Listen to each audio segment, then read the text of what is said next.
everyone, it's me again, Burntam, DIY TV, panibagong araw at panibagong vlog na naman mga ka-DIY. Sa araw na to, nandito tayo sa Toyota Avanza ni Ma'am Cherry.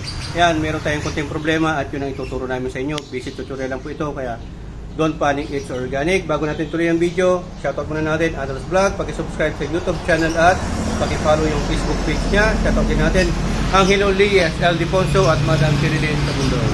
Ayan, mga ka-DIY, ang problema nung may-ari, yung client natin, yung susian ditong sa likod, yan, hindi mo pagana, hindi mo buksan mga ka-DIY.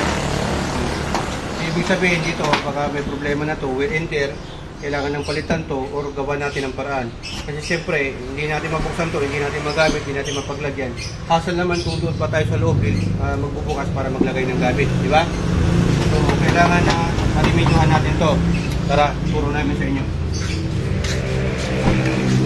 So, yung mga ka-DIY, para ma-access mo yung likod, itaas mo to, parang sa ganun, makapasok ka dito. Yan. Tapos ito lang po yung gagawin mo. Yan, sa mga naka-Toyota Avanza o kahit naka-Innova, pag ganito yung pintuan nila, pwede nyong gawin to, pwede nyong gayahin. Disclaim ko lang po, dalawa lang po ang meaning ng DIY dito sa SPT, do it yourself at destroy it yourself. So ingat lang po kayo sa pag-DIY. Tara mga ka-DIY. Yan. Ang gagawin natin na una, tatanggalin natin to, itong cover nito. Dahan-dahan lang, may mga clip lang po yan. Yan. Boss, Angelo. Yan, tuklapin mo sir, ganyan, dahan-dahan. Yan, yun, wala. Yan, yan. Yan, so yan mga ka-DIY, dito po yung mga clip. Huwag nyo pong ano yan, masira, palitan nyo. Oh, sorry. Yung mekanismo or mechanism ng itong likuran, yung door mechanism nitong pintuan dito sa likod, kaya nga door di ba? So ito yung mekanismo ng yan, susian. So isusi mo madam. Pakita ko sa inyo na napaplastic. Yan. Gumagana? Hindi no? Buksan mo nga. Wala. So ganyan, pag ganyan po ang nangyari sa inyo, either pag sa susian ayaw gumana, walang play po siya, hindi po siya bumubukas, hindi po siya nag-open or naglalak. Ito po pwede nyong ayusin to.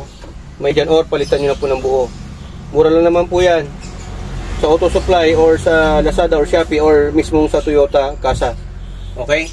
So ito naman ang may problema ito. Kaya hindi niya mabuksan kasi ito nakalock po itong susian. So ang gagawin nyo para mabuksan to, ito. Pindutin mo nga dyan sa labas.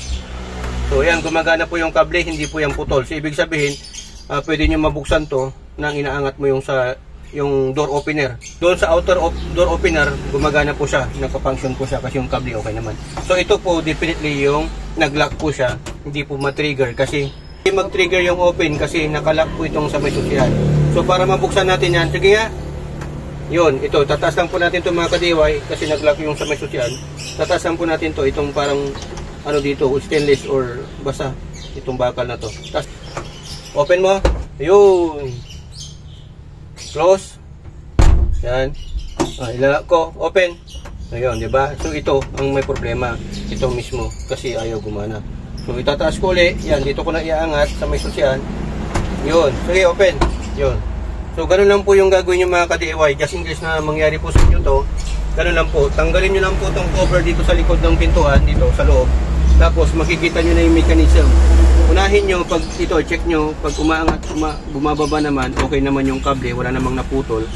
Kasi minsan, pag naputulan kayo ng kable dito, itong latch cable na to, hindi talaga mag-open kasi ito po yung humihila para mag-open po ito. Sige, taas mo ulit. Open. Yan o. Hindi ito naglalak. Open. Yan. Ito po yung nag-aangat dyan. Okay? Sige. Okay. Ang maganda dyan, isarado mo na lang yung lahat. Kasi for emergency case lang naman, kung gusto mong ma-open, yun ang po ang discard dyan para ma-open mo. Tapos, kung gusto mo talagang mag-function yung lock niya, mga ka-DIY, palitan mo nito. Pero try natin na remedyohan. Open. Loob, baka yun ang nagde-difference kasi kaya hindi niya mahila.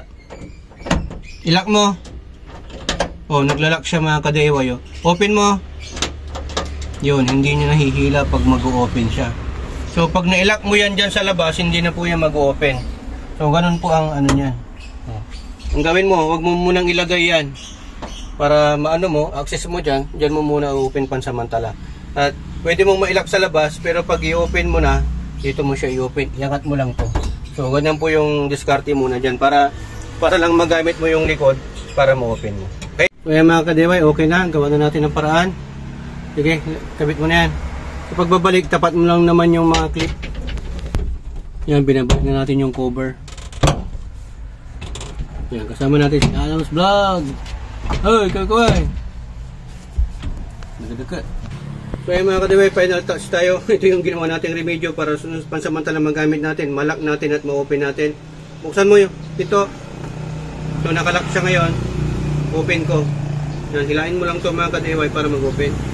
Yun, narinig nyo naman, nag-open siya. Lock mo, sarado. Lock mo. Yun, nag-lock po siya. Open mo. O yan, hindi mabuksan. So open ko dito, ito yung pang-open mo ngayon. Buksan mo. Ayun, nag-open na. So, ayan. Buksan yan. Kasi, so ito ang papalitan na po nila dito ka-DIY. Hindi na po nagpa-function ng maayos. Naglalak po siya pero hindi na po siya mag-open. Okay? So, ayan mga ka-DIY, sundan nyo lang po yung process ng pinagawa natin. Basic lang po yun sa mga may alam.